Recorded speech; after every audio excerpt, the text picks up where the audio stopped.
Hi, I'm Andrew with the Chopping Block, and I'm here to introduce the new carry piece from Bravo Fox, the TK421. Its slim profile and low profile sights make it ideal for concealed carry. The skeletonized frame saves weight and allows material like pocket lint and dirt to easily leave the action. The heel magazine release, while not traditional, prevents accidental activation that can happen with the more traditional style, American style, magazine button.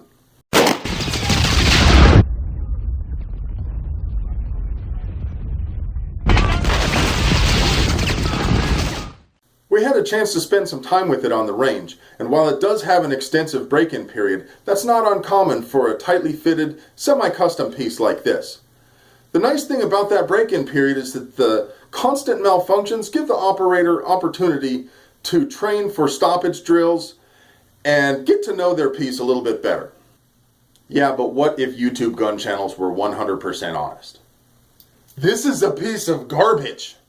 Bravo Fox sent it to me because they wanted me to say nice things about it. They need advertising. I need to create content. So I went out to the range and experienced constant malfunctions. Who leaves the side of the grip panel open? That's ridiculous. Weight saving. But I need views. So I'll say nice things in the hope that manufacturers will continue to send stuff for me to shoot. Because this is a business for me. I like making videos about guns, and I like watching videos about guns. I know you do too, or you wouldn't be here watching my video. Some YouTube channels do an excellent job of maintaining their unbiased integrity. Some leave no question as to it. Like Yankee Marshall pays for everything that he gets. T-On Outdoors 9 does, or will again, or... Anyway, T-On Outdoors 9 and Yankee Marshall are just a couple of examples of YouTube channels that maintain their integrity by never accepting samples. Now, I'm poor. I can't afford to shoot holes in armor. I can't afford to buy my own armor. So I test things that have, in many cases, been contributed by the manufacturer. I believe that I maintain an unbiased stance on it. I believe that I do a fair test and review of it, and I think the Wound channel does also. Buffman, The Bullet, does a good job of producing clear, concise, unbiased tests. But all of us receive test materials. Some of the larger channels do also. I'd wager that most of them do. Hickok 45 and Nut and Fancy and Mac and Twang and Bang, they make a business of it. And good for them. I don't expect that my channel will ever be that large. I don't think I have the time for it anyway. I appreciate your support, don't get me wrong, but this is a hobby for me. For them, it's a business. And there's nothing wrong with that. I want to be very clear that I enjoy watching their videos, and there's absolutely nothing wrong with making money at doing something you enjoy. But it's also important that you, the viewer, understands that some of that material is not entirely unbiased. This is pretty common in the industry, and I think a lot of you are aware of the fact that when you read an article in a gun magazine, it's not an unbiased review.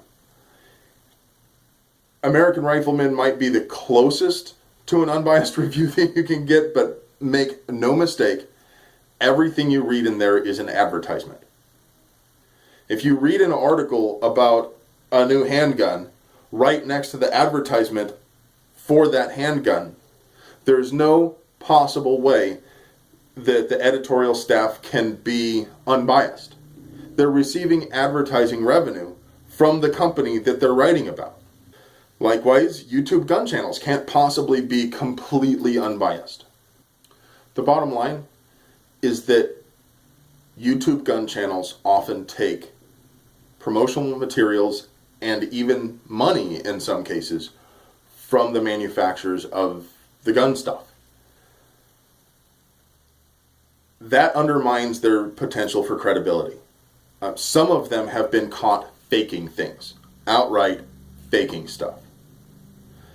Now, when it's just a subjective matter of, hey, this is fun to shoot, or look at this, I'm shooting some 2-liter bottles, like Hickok 45 does, there's no way that his integrity could be undermined by receiving materials for free, because he's not testing anything. He's not really making much of a comment on the quality or reliability of a piece. He's just shooting it and having fun, and that's what makes his channel a whole lot of fun to watch. Some of the other channels do testing, and that testing isn't always 100% accurate. We've caught them faking stuff from time to time. I'm not going to point any fingers. I'm not going to name out a particular channel that does things in an unethical way. I just want you to be aware that they are out there and that you should take things with a grain of salt.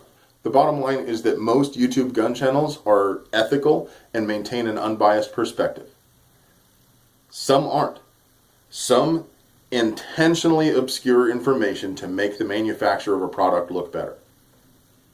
In either case, none of them should be taken as the final word on whether or not you should buy something, especially if it's something that you're going to depend on for your life.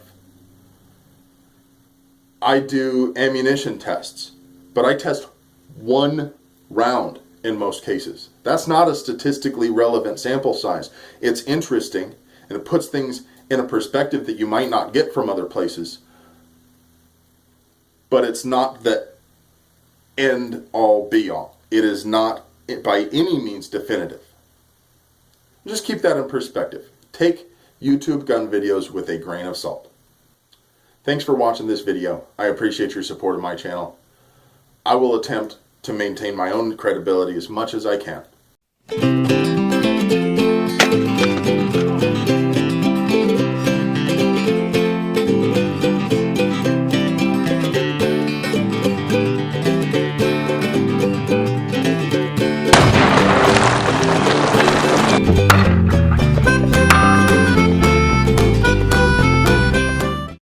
Just keep in mind that some channels are ethical and unbiased, and some channels aren't.